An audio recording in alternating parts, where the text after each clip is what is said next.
Dépeurant de télévision, la chaîne de votre génération. Avec passion, Barcelone, était dans Zembele. Dépeurant de télévision, la chaîne de votre génération. Avec passion, Barcelone, était dans Zembele. Mesdames et messieurs téléspectateurs des Tables Rondes Télévision, nous vous croyons nombreux devant vos écrans à suivre ce magazine Table Ronde Genre sur Table Ronde Télévision. Table Ronde Genre, c'est votre magazine qui traite des questions faisant promotion, protection et respect des droits et la dignité de la femme. Au menu pour ce numéro, plusieurs actions ont été menées par l'Association de développement des femmes et des enfants ADEF-ONG dans la province du Kasaï central durant l'année 2025 passée. Ces actions sont inscrites dans le cadre de la promotion, protection et respect des droits et la dignité de la femme. Quel bilan dressez-vous? Nous avons sur notre plateau Madame Rachel Ngalula, coordonnatrice de l'ADEF ONG. Madame Rachel, bonjour et bienvenue. Bonjour madame, merci. Je m'appelle Berlish Chanemba. Abonnez-vous massivement. Et Madame Rachel, avec vous sur le plateau, nous allons parler du bilan 2025 de votre association ADEF. Comment vous avez œuvré et ce que vous pensez faire encore pour l'an 2026. Et vous pouvez nous dire d'abord, nous expliquer qu'est-ce qu'est l'ADEF donc et les objectifs et domaines d'intervention. Merci madame de la question. Au fait, je suis madame Rachel Ngalula, je suis présidente de l'association pour le développement des femmes et enfants et je suis initiatrice même de cette organisation. En fait, ADEF, comme ça se dit, c'est l'association pour le développement des femmes et enfants, en abrégé ADEF. Et ADEF, c'est une organisation de promotion et défense des droits de la femme et de l'enfant pour leur développement intégral à impact durable, bien sûr. Alors, notre objectif étant organisation est de contribuer à la promotion et défense des droits de la femme et de l'enfant en République démocratique du Congo. Et donc, c'est ça notre objectif. Et en dehors de ça, nous avons les différents domaines d'intervention et que je dois peut-être citer. Nous sommes dans les droits humains, nous sommes dans l'éducation, la santé, le genre, l'environnement, l'agriculture. Et donc, c'est ça, en quelques mots, les domaines d'intervention dans lesquels nous œuvrons. Et madame, nous vous avons très bien suivi. Et durant toute l'année 2025, votre structure a-t-elle mené des actions? Bien sûr que oui. Nous sommes une association qui a vu le jour depuis novembre 2024. Et donc, durant toute l'année 2025, nous avons eu à œuvrer différentes activités. Et nous avons travaillé dans les sensibilisations sur la prévention des violences basées sur le genre ici en province. Nous avons tenu des formations, nous avons sensibilisé dans les écoles pour la lutte contre les violences, bien sûr. Côté Benamande, nous sommes partis dans l'école Undonde où nous avons sensibilisé les élèves sur la question des violences basées sur le genre. Pas seulement là, nous sommes allés aussi à l'épée Malala où nous avons même constaté les niveaux de l'éducation et même les conditions dans lesquelles les enfants étudient qui étaient vraiment alarmantes. Et donc, nous avons sensibilisé, pas seulement là, mais aussi Benamuntu sur la question des VIH-Sida, la lutte contre les VIH-Sida, le Mpox. Nous avons sensibilisé sur l'entrepreneuriat aussi. Et madame, quand on vous coupe pas la parole, quand vous avez sensibilisé partout là, et est-ce que après là, vous avez pris le temps d'aller encore tourner dans la supervision pour savoir si vos actions et les résultats de vos actions ont été parfaits ou bien c'est comment? En fait, comme toute organisation qui s'y connaît, quand nous travaillons, nous pouvons que faire une petite évaluation de nos activités sur le terrain par rapport aux bénéficiaires. Est-ce que les bénéficiaires bénéficient réellement de ce que nous sommes en train de faire sur le terrain? Évidemment, nous avons sensibilisé, nous n'avons pas laissé que seulement au niveau de la sensibilisation, mais il y a aussi des suivis que nous faisons parce que la structure est représentée au moins dans nos 5 communes de la ville de Kananga. Vous voyez, n'est-ce pas? Et donc, on est représenté. À chaque fois, nous passons pas seulement avec des sensibilisations, mais nous poursuivons avec d'autres activités qui font à ce que nous puissions être en commun accord avec notre communauté. Et donc, à votre question, je sais qu'on n'a pas les seuls que des sensibilisations, mais il y a aussi des suivis pour évaluer aussi les niveaux de nos actions auprès des bénéficiaires. Et en menant vos actions et faisant des suivis sur vos sensibilisations, quelles sont les difficultés? Vous pouvez nous citer un peu des difficultés que vous avez croisées et rencontrées en menant vos actions? Merci beaucoup. Les difficultés sont énormes. Les difficultés sont énormes parce que vous voyez que nous sommes une activité, une organisation qui venait à peine de naître, n'est-ce pas? Et donc, du coup, on n'a pas de grands moyens pour répondre favorablement aux besoins de la communauté. Quand nous descendons sur le terrain, pour certains, ils pensent que nous allons avec l'argent à donner. Or, nous sommes une organisation qui milite pour les droits de la femme, pour les droits de l'enfant, disons même pour les droits humains.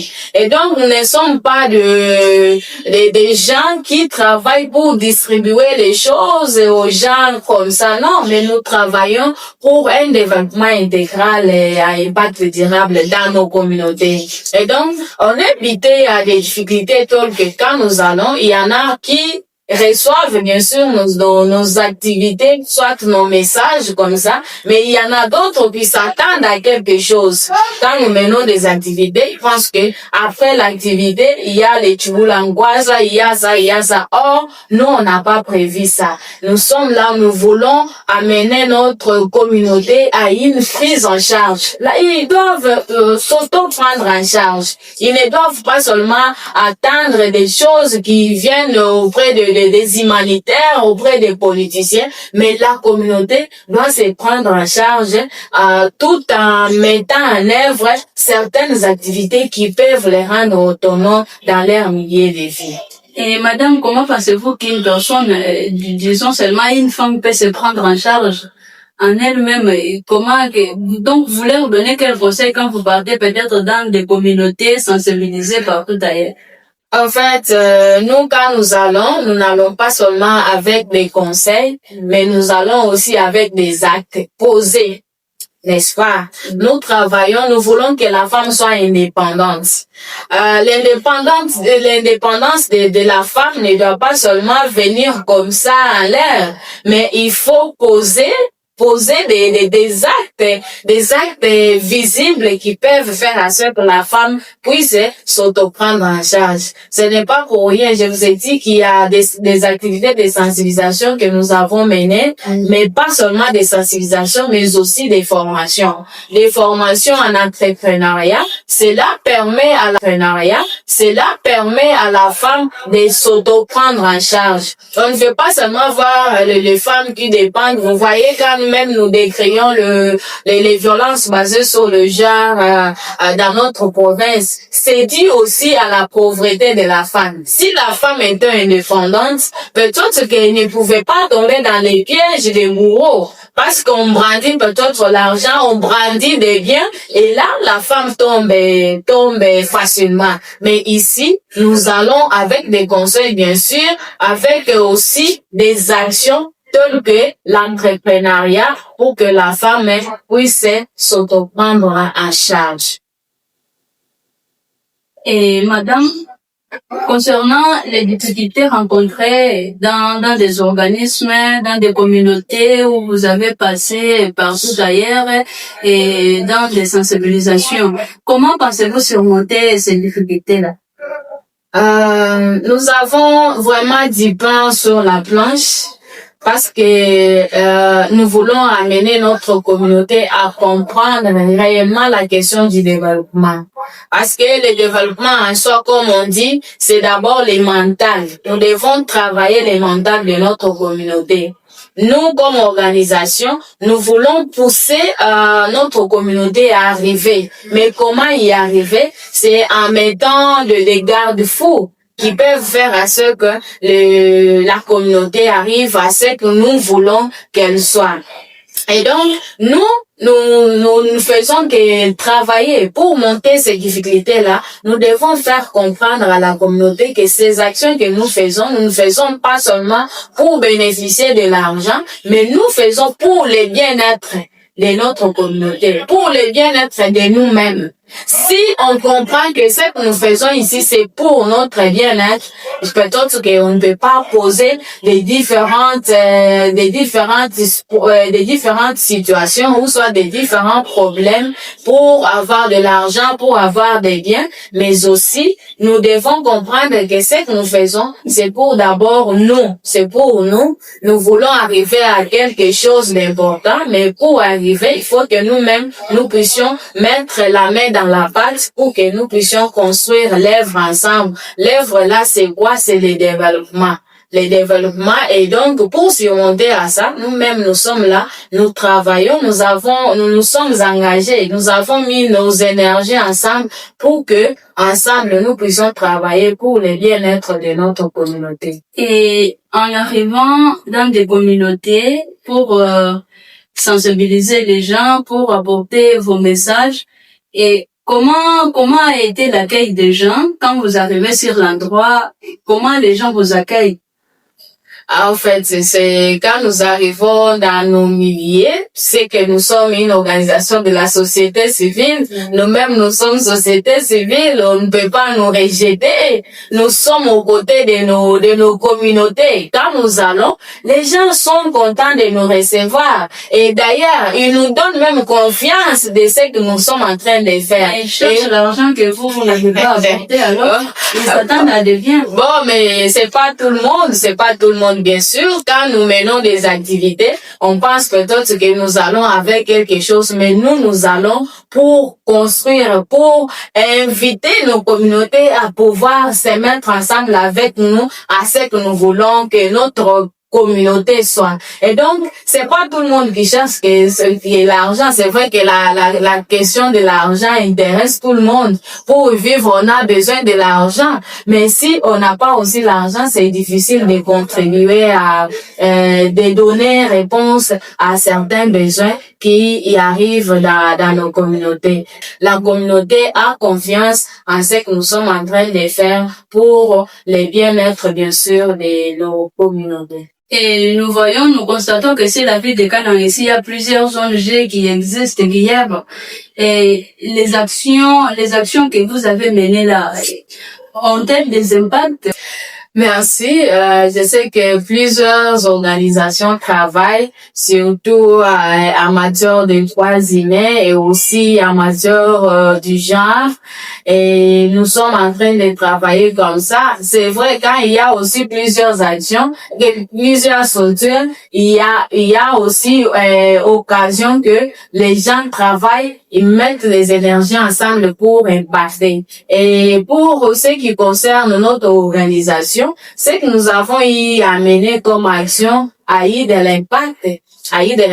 C'est pas longtemps ici, je vous ai dit, nous avons formé. Les produits que nous avons formés là, ils sont sur le terrain, ils travaillent, ils produisent au moins quelque chose pour la survie de leur ménage. Et donc, ici, je peux dire que nos actions touchent la communauté, nos actions sont à impact visible parce qu'aujourd'hui là, les gens qui ne connaissaient pas ADEF, ils connaissent ADEF pas seulement comme une organisation comme ça, mais aussi une organisation qui pousse les gens à pouvoir trouver solution à leurs problèmes, à entreprendre et aussi à améliorer leurs conditions de vie. Donc, à partir de cela, nous pouvons conclure que vos résultats ont été, bon, je peux dire positifs, négatifs ou mitigés.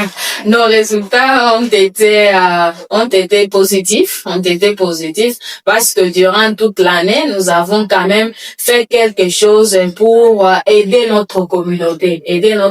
Donc là, nous concluons que nos actions ont été bel et bien reçues et nous avons atteint nos résultats. Nous avons atteint les résultats à 90%.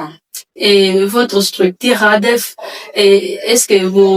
comment est-ce que ça avance? Est-ce que vous avez des partenaires, vous avez des gens à côté qui vous aident ou bien comme c'est votre initiative et vous avancez avec ça, avec vos propres fonds, je dirais? Voilà. À cette question-là, je peux dire, l'organisation d'abord fonctionne avec les cotisations des membres.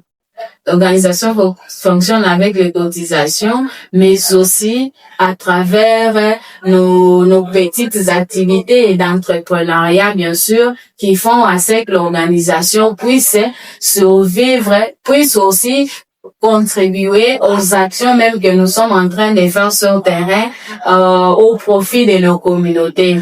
Et donc, nous vivons grâce aux cotisations et aussi grâce à l'entrepreneuriat parce que moi-même, comme fondatrice, je suis dans l'entrepreneuriat, je fabrique des bactéroles, j'ai fait des gratanats et aussi des gâteaux juste pour contribuer à ce que nous sommes en train de faire pour le bien-être de notre communauté. Bon, vous pouvez nous faire comprendre si vous êtes prête de continuer cette lutte pour 2026 ou bien vous êtes limité par là tout juste en 2025.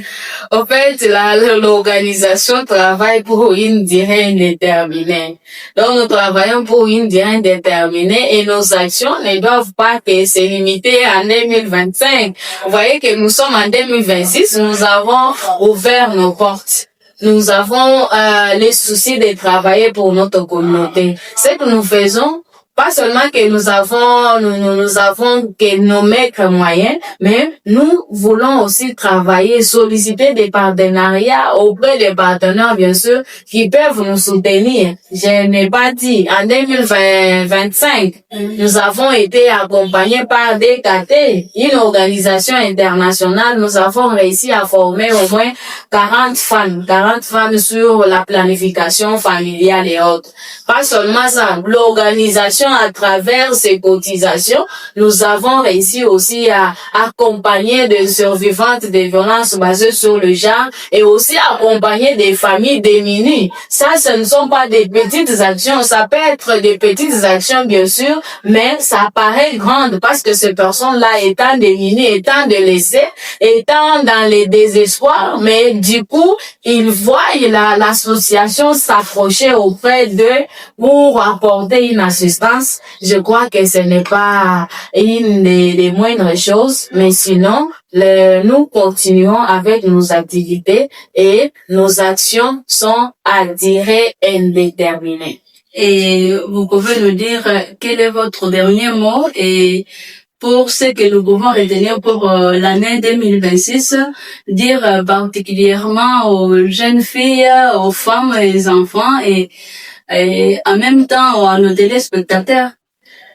Merci. Je crois que ce que nous sommes en train de faire, nous sommes en train de militer pour le droit, la promotion de la femme, les droits de l'enfant. Et donc, nous voulons appeler tout le monde à se joindre à nous, à avoir une même vision que nous, parce que ce que nous faisons, on ne le fait pas pour nous-mêmes, mais nous le faisons pour l'amélioration des conditions de vie de notre communauté. Et donc, je vais pouvoir inviter les femmes à pouvoir se valoriser à travers leur dignité. Parce qu'il y en a des femmes qui se négligent. Il y en a des femmes qui croient que ils n'ont pas à dire. C'est vrai que nous, les organisations, nous sommes là pour porter des voix. Et donc, pour faire entendre leur voix. Et donc, eux aussi, ils doivent nous soutenir à ce que nous faisons pour que, ensemble, nous puissions militer et arriver à un développement durable que nous voulons. Et aussi, nous allons travailler beaucoup plus cette année en demandant aussi sollicitant des partenariats auprès des partenaires techniques et financiers qui peuvent nous accompagner dans ce que nous faisons. Et même aussi à notre gouvernement provincial, nous voulons aussi que le gouvernement nous soutienne, le gouvernement nous accompagne dans ce que nous faisons parce que les organisations que nous sommes, nous venons en appui de notre gouvernement pour que nous puissions améliorer ensemble les conditions de vie de la population. Et là, je vais demander même à tout le monde, les bénéficiaires de nos actions, de pouvoir s'élever ensemble avec nous pour que nous puissions travailler ensemble. Vous voyez que la province souffre en ce qui concerne les violences basées sur le genre et autres. Mais si tout le monde se tenait main dans la main, je crois que nous allons réduire sensiblement des mauvais actes qui se commettent dans notre communauté et cela va pouvoir permettre à la province, à notre pays, à son émergence. Merci beaucoup, Madame Rachel Ngalula. Téléspectateurs, dames et messieurs, nous sommes vers la fin de notre émission. Comme on le disait, Table Ronde du Genre, c'est votre magazine qui traite des questions faisant promotion, protection et respect des droits et la dignité de la femme. Et nous avons accueilli Madame Rachel Ngalula comme coordonnatrice ou directrice de l'ATEF ONG sur le plateau. Madame, nous vous disons grandement merci. C'est moi qui vous remercie, madame. C'est moi qui vous remercie. Je remercie aussi à tous nos téléspectateurs parce qu'ils pourront nous suivre. Je tiens aussi à les remercier.